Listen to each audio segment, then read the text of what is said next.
द्वारकाधीश मंदिर व द्वारकाधीश मठ का वो दुर्लभ दृश्य जिसे जिस किसी ने देखा आश्चर्यचकित रह गया। 14 अक्टूबर 2022 का वो अविस्मरणीय दिन गुजरात राज्य के द्वारकाधीश मंदिर द्वारकाधीश मठ के लिए अन्य दिनों की तुलना में कुछ अलग और अद्भुत था, क्योंकि उस दिन वहां जो आयोजन होने जा रहा था वो 21वीं सदी में पहली बार घटित हुआ था। पुस्तकों में पढ़ा हुआ उस दिन यथार्थ होने जा रहा था। वर्तमान पीढ़ी वो अद्भुत दृश्य पहली बार देखने जा रही थी। गुजरात के शारदा मठ के प्रांगण में कार्तिक मास के शुक्ल पक्ष की पंचमी तिथि बड़ी ही ऐतिहासिक थी। सचमुच बड़ा ही अविस्मरणीय अवसर है।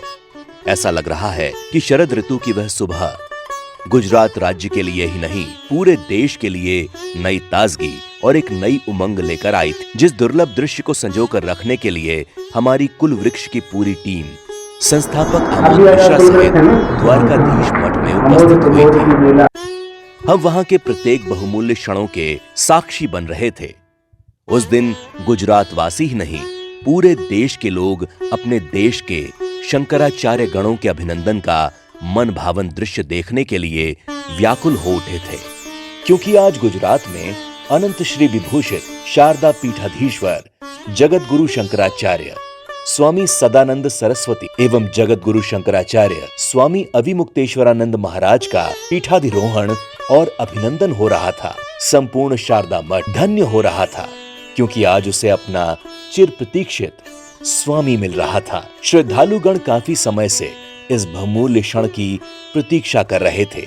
आज वो स्वर्णिम पल आ चुका था जब गुजरात ही नहीं बल्कि पूरा देश दो विद्वान जगत गुरु शंकराचार्य को पाकर गदगद हो रहे थे। साथ ही श्रृंगेरी पीठ के स्वामी विधुशेखर भारती जी की गरिमामय उपस्थिति भी वहां के वातावरण को ऊर्जा प्रदान कर रही थी। पूर्व, पश्चिम, उत्तर, दक्षिण चारों दिशाओं में गूंजती हुई मंत्रों की ध्वनि वातावरण को और भी अधिक मनमोहक बना रही थी। ऐसा लग रहा है जैसे कि स्वयं सृष्टि रचयिता परमपिता परमेश्वर इस पावन दृश्य के साक्षी बन रहे थे। उस दिन गुजरात में जिन दो जगत गुरु शंकराचार्य स्वामी सदानंद सरस्वती और स्वामी अविमुक्तेश्वरानंद महाराज को अभिषेक किया जा रहा था, उन दोनों जगत गुरु शंकराचार्य की सबसे बड़ी विशेष बात यह थी कि दोनों दंडी सन्यासी हैं। दंडी सन्यासी दरअसल वे होते हैं जिन्होंने बचपन से ही जीवन के कठिन मार्ग पर चलने का व्रत लिया हो। महाभारत के 13वें अध्याय में इस बात का वर्णन किया गया है कि जो सन्यासी निरपेक्षता, अक्रोध, गृह त्याग, मृत्यु भय से मुक्त, सुख दुख में समान रहने वाले आदि अनेक नियमों का कठोरता से पालन करते हैं, उन्हीं को दंडी सन्यासी की उपाधि प्राप्त होती है।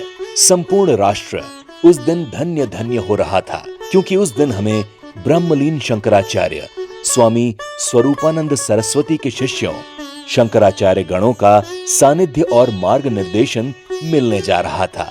इसीलिए ऐसी आशा की जाती है कि नए भारत में नए शंकराचार्यों की छत्र छाया में हमारा देश विश्व गुरु बनने के मार्ग पर प्रतिपल प्रतिक्षण आगे बढ़ता जाएगा।